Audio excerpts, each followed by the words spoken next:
Yo, welcome back to another video, and in update 4 of Enemy Defenders, we have 2 new portals.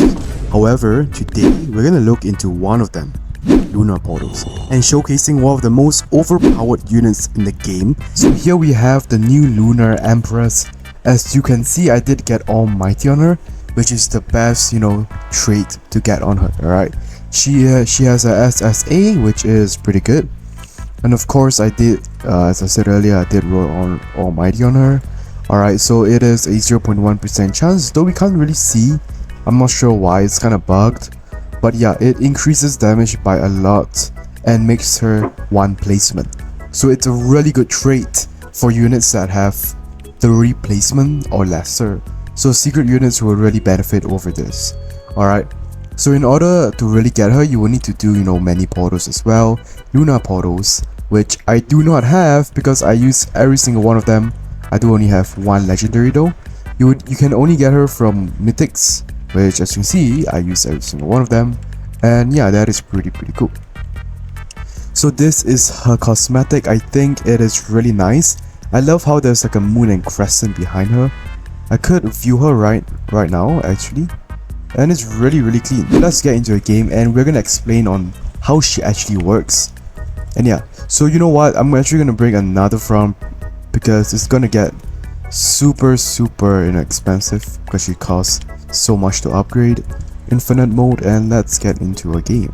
So we're in the game and she costs 4,000 to place. 4,000, are you insane? But yeah, she costs 4,000 to place. So that is pretty cool. Right, so we're just gonna place our Shadow Dragon right here. Just get clear of the the early waves, because you kinda wanna farm. So we're gonna place her right here, and she costs 4,000 to place.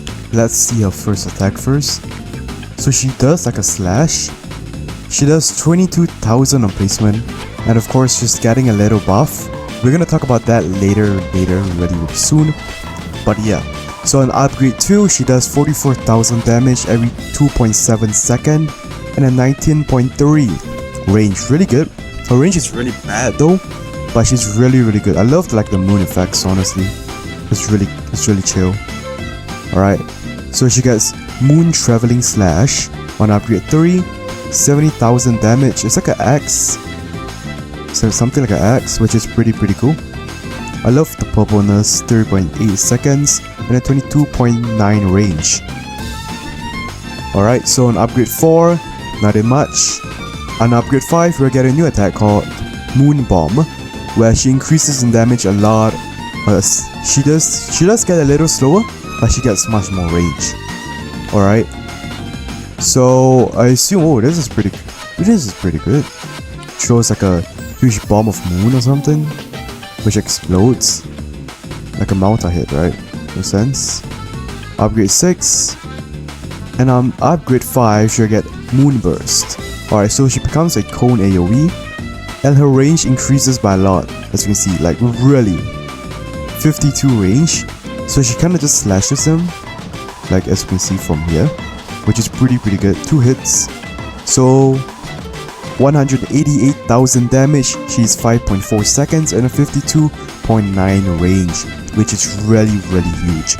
Alright, upgrade 8, still the same amount of stats.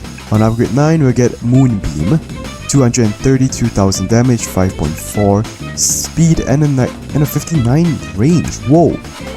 Alright, so she kinda just shoots like a whole big beam, which is really good. Alright, so we're gonna go to the passive ability really soon, but let's just showcase her to the end, alright? So on upgrade 10, she'll get around 260,000 damage, 5.4 speed, and a 59.6 range. On the semi-last, on upgrade 11, she'll get 276,000 damage with the 5.4 SPA and a 61.4 range. Let us see her in action. Alright, so she kinda just slashes everything in her way, which is really good. And her line is really thick, like from here to here, it's really huge.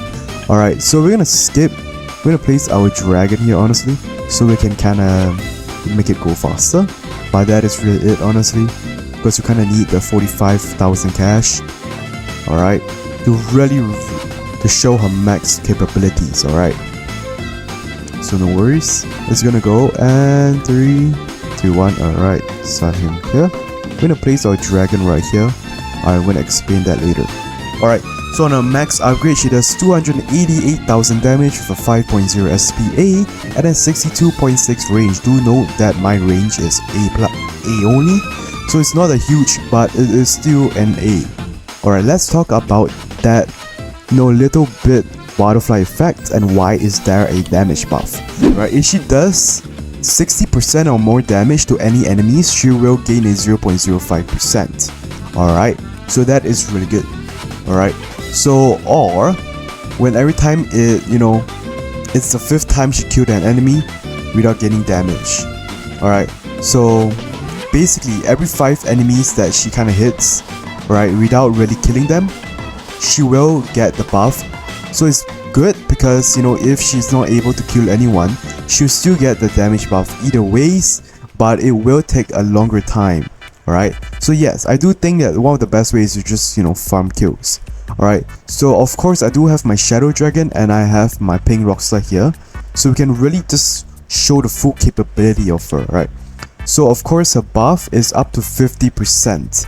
So with the dragon buff as well, she's dealing heck of amount of her damage, like really huge. Look at her range, it's like 77 or something.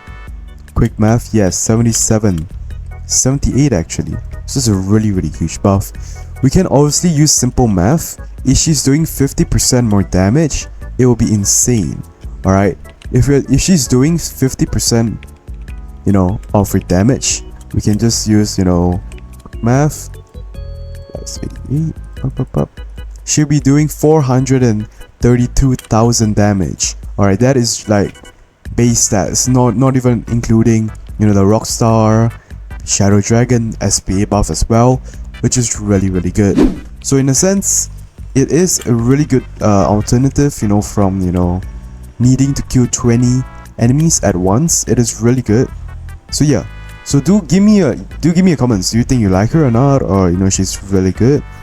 Like, what are your thoughts on this update? Because I do have Solar as well, but he isn't that good. I thought he was that good, but he was kind of mid. But yeah, or maybe it's good. Do tell me in the comments, and yeah, do like and subscribe, join my Discord, and yeah, and I'll see you really soon. Goodbye.